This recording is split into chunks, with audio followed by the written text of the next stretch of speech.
Good morning. Christ is risen. Hallelujah. He is risen indeed. Happy Easter to you.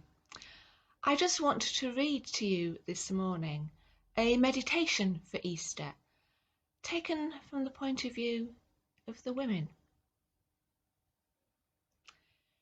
Risen from the dead? Don't be ridiculous, woman. That was what the disciples said when we gave them the wonderful news. We tried to explain, to make them see, to persuade them, to go and look for themselves. And they did in the end. But at first they wouldn't believe.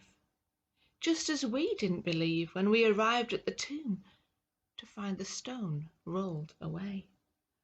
We'd gone to the garden very early, as soon as the dawn had begun to break, taking the spices and perfumes we'd carefully prepared before the Sabbath had begun. We walked in silence, each of us lost in our own thoughts, still reeling from Jesus' death. We were speechless when we saw the stone moved and the tomb empty. 2 men were standing there. We were very frightened and we fell to our knees with fear. What had happened? Where was Jesus? Who were these people? Questions we would have asked had we the courage. Then the men spoke to us. Why are you looking for the living one in a tomb? He is not here. He has risen. And we remembered Jesus' words that had faded from our minds as the events of 3 days ago took over. The Son of Man must be handed over and be crucified, and 3 days later he will rise to life. We all began talking at once. Could it be true? Was it possible?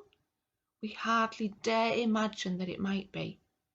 We hurried back and found the disciples gathered together in the one room, discussing all that had happened, talking about a future without Jesus. Once they dismissed our news as nonsense, we began to leave. But Peter, who had gone off to look for himself, returned. The tomb is empty, he told the others. The linen wrappings are there, but Jesus is gone.